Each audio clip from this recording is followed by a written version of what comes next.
നമസ്കാരം. അയ്യോ, തുള്ളി വെള്ളം കിട്ടുന്നില്ലേ? കരച്ചില് പാകിസ്ഥാൻ നേരത്തെ തുടങ്ങി. ഇനിയിപ്പോൾ ഇവിടെയുള്ള സേവ് പാകിസ്ഥാൻ, ഗിവ് വാട്ടർ എന്ന് പറഞ്ഞ ക്യാമ്പയിൻ തുടങ്ങും. എന്തൊക്കെയായാലും ഇവിടുത്തെ കുറെ പാകിസ്ഥാൻ സ്നേഹികൾ അല്ലെങ്കിൽ പാകിസ്ഥാന് ജയ് വിളിക്കുന്ന പാകിസ്ഥാൻ അനുകൂലികളൊക്കെ തന്നെ ഇനി ഒരു വരണ്ട ഭൂമിയിൽ ഒരു കുട്ടി ദാഹിച്ച് വലിഞ്ഞിരിക്കുന്നതോ അല്ലെങ്കിൽ മരിച്ചു കിടക്കുന്നതോ ആയ ചിത്രമൊക്കെ ഷൂട്ട് ചെയ്ത് ഇനിയിപ്പോ പരിപാടി തുടങ്ങും. Save Pakistan, give water. എന്താണ്, വെള്ളം ജന്മാവകാശമാണ്, അല്ലെങ്കിൽ വെള്ളം ആരുടെയും സ്വന്തമല്ല. 80% വെള്ളവും, സിന്ധു നദിയിലെ 80% വെള്ളവും പാകിസ്ഥാന്റേതാണ്. കൊടുത്തേ പറ്റൂ, അല്ലെങ്കിൽ കൊടുത്തില്ലെങ്കിൽ വലിയ പ്രശ്നമാകും. പ്രത്യേകിച്ചും CPI-ക്കാരൊക്കെ ആയിരിക്കും രംഗത്ത് ഇറങ്ങുന്നത്. സേവ് ലക്ഷദ്വീപ് ഒക്കെ നമ്മൾ കണ്ടതില്ലേ. എന്തായാലും കൃത്യമായി തന്നെ ഈ ഡാമുകളൊക്കെ തന്നെ അടച്ച് സിന്ധു നദിയിലെ വെള്ളം പാകിസ്ഥാനിലേക്ക് ഒരു തുള്ളി പോലും കിട്ടാതെ ഇതാ തളഞ്ഞിരിക്കുന്നു. ഒഴുക്ക് ഇല്ല, ഒരു തുള്ളി വെള്ളം പാകിസ്ഥാന് കൊടുക്കില്ല എന്ന് തന്നെ ഇന്ത്യ തീരുമാനിച്ചിരിക്കുന്നു.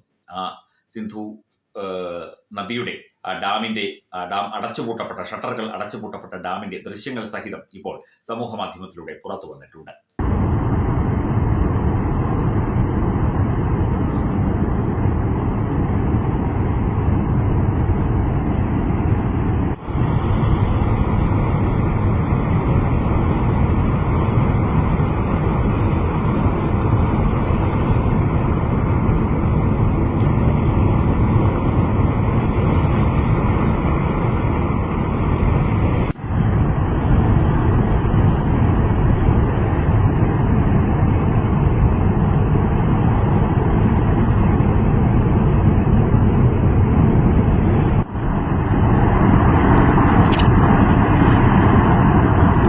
ഇനിയിപ്പോ കരഞ്ഞിട്ട് കാര്യമൊന്നുമില്ല.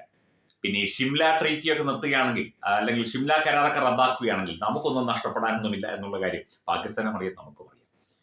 വ്യോമപാത അടയ്ക്കുകയാണെങ്കിൽ വേറെ വഴിയുണ്ട്, ഫ്ലൈറ്റ് ചാർജ് അല്പം കൂടും എന്ന് മാത്രമേ ഉള്ളൂ. വ്യോമഗതാഗതം അതാണിതാണ് എന്നൊക്കെ പറഞ്ഞുകൊണ്ട് എന്തിനാണ് ഇങ്ങനെ വരട്ടുന്നത്? ഇതൊക്കെ ഈ വെളുപ്പിക്കുകയാണ് കേട്ടോ. ശക്തമായി തിരിച്ചടിയോടെ പാകിസ്ഥാൻ എന്നൊക്കെ പറഞ്ഞ് ചില മാധ്യമങ്ങൾ മലയാളത്തിൽ വാർത്ത കൊടുക്കുന്നുണ്ട്. ഇന്ത്യക്കെതിരെ തിരിച്ചടിച്ച് പാകിസ്ഥാൻ, ഷിംല കരാർ റദ്ദാക്കി, വ്യോമപാത അടച്ചു എന്നൊക്കെ പറഞ്ഞ് ചില മാധ്യമങ്ങൾ വാർത്ത കൊടുക്കുന്നുണ്ട്. എന്തൊരു കഷ്ടമാണെന്ന് ആലോചിച്ച് നോക്കി. ഒരു രാജ്യത്ത്, ഒരു പരമാധികാര രാജ്യത്ത് ഇരുന്നുകൊണ്ട് ആ രാജ്യത്തെ പൗരത്വം സ്വീകരിച്ചുകൊണ്ട് മാധ്യമങ്ങൾ ഇങ്ങനെയൊക്കെ, അത് ഓൺലൈൻ ആയാലും അല്ലെങ്കിലും ഇങ്ങനെയൊക്കെ എഴുതുക എന്ന് പറഞ്ഞാൽ, ആ രാജ്യത്തിന് വിരുദ്ധമായി എഴുതുക എന്ന് പറഞ്ഞാൽ ഇവിടെ മാത്രമേ ഈ ധൈര്യം ഉണ്ടാവുകയുള്ളൂ. പ്രത്യേകിച്ചും കേരളത്തിൽ മാത്രമേ ഇതിനുള്ള ധൈര്യം ഉണ്ടാവുകയുള്ളൂ എന്ന് തോന്നുന്നു. മലയാള മാധ്യമങ്ങളുടെ ഒരു അവസ്ഥ ആലോചിച്ച് നോക്കൂ.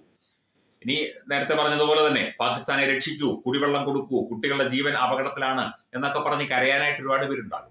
കരഞ്ഞോട്ടെ, കുഴപ്പമൊന്നുമില്ല. പക്ഷേ ഇന്ത്യ, ഇതൊരു സർജിക്കൽ സ്ട്രൈക്കാണ്. ഞാൻ നേരത്തെയും പല വാർത്തകളെയും സൂചിപ്പിച്ചു. ഇത് സർജിക്കൽ സ്ട്രൈക്കിന്റെ ഒരു ആരംഭമാണ്, സർജിക്കൽ സ്ട്രൈക്കിന്റെ ഒരു തുടക്കമാണ്. ഇനിയിപ്പോൾ ഒരു തുള്ളി ചോര പോലും ചിന്താതെ ഉള്ള ഒരു സർജിക്കൽ സ്ട്രൈക്കാണോ, അതോ ശക്തമായ, പ്രധാനമന്ത്രി പറഞ്ഞതുപോലെ സങ്കല്പത്തിനപ്പുറമുള്ള തിരിച്ചടിയാണോ ഇന്ത്യ ഉദ്ദേശിക്കുന്നത് എന്ന് നമുക്ക് കൃത്യമായിട്ട് അറിയില്ല. എന്തൊക്കെയായാലും ശരി, ഈ ഒരു നടപടിക്ക്, ഈ പെഹൽഗാമിലുണ്ടായ ഭീകരാക്രമണവുമായി ബന്ധപ്പെട്ട് പല തരത്തിലുള്ള തിരിച്ചടികൾക്കും ഇന്ത്യ തയ്യാറാകും. ഇന്ത്യ ശക്തമായി തിരിച്ചടിക്കും. തങ്ങൾക്ക് പങ്കില്ല എന്ന് പാകിസ്ഥാൻ ആവർത്തിച്ച് പറഞ്ഞാലും, എത്ര പ്രാവശ്യം പറഞ്ഞാലും അതൊക്കെ മനസ്സിലാക്കാനുള്ള ശേഷി തൽക്കാലം ഇന്ത്യക്കുണ്ട്. പാകിസ്ഥാനാണ് ഇതിന് പിന്നിൽ പ്രവർത്തിച്ചത്, പാകിസ്ഥാൻ സ്പോൺസർ ചെയ്യുന്ന ഏജൻസികളാണ് ഇതിന് പിന്നിൽ പ്രവർത്തിച്ചത് എന്നുള്ള കാര്യം വ്യക്തം. അവർക്കും അതുപോലെ തന്നെ തീവ്രവാദികൾക്കും ആ രാജ്യത്തിനും ഒക്കെയുള്ള ശക്തമായ തിരിച്ചടി ഉടൻ തന്നെ ഉണ്ടാകും എന്ന കാര്യത്തിൽ യാതൊരു തർക്കവുമില്ല.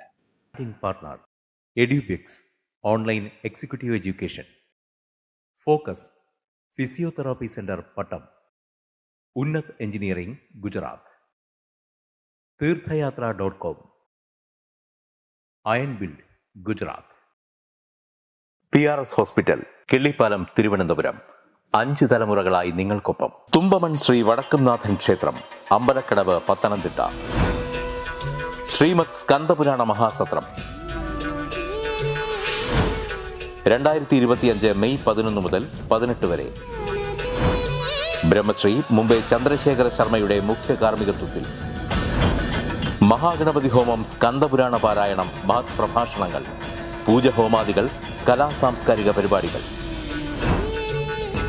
സത്രയജ്ഞ കർമ്മങ്ങളിലേക്ക് എല്ലാ ഭക്തജനങ്ങളുടെയും സാന്നിധ്യവും സഹകരണവും സാദരം അഭ്യർത്ഥിക്കുന്നു. മഹാസത്രവേദിയിൽ മെയ് 18 പഴനി അരുൾമിക ദണ്ഡായുധപാണി സ്വാമി ദേവസ്ഥാന അർച്ചക സ്ഥാനികർ ശ്രീസെൽവ സുബ്രഹ്മണ്യ ശിവശാരിയാരുടെ മുഖ്യ കാർമ്മികത്വത്തിൽ നടക്കുന്ന അതിശ്രേഷ്ഠവും സർവൈശ്വര്യദായകവുമായ സ്കന്ദഹോമം. സ്കന്ദമഹാപുരാണ സത്രത്തിന്റെ ആദിമധ്യാന്തമുള്ള സമ്പൂർണ്ണ തത്സമയ കാഴ്ച തത്വമയി നെറ്റ്വർക്കിൽ.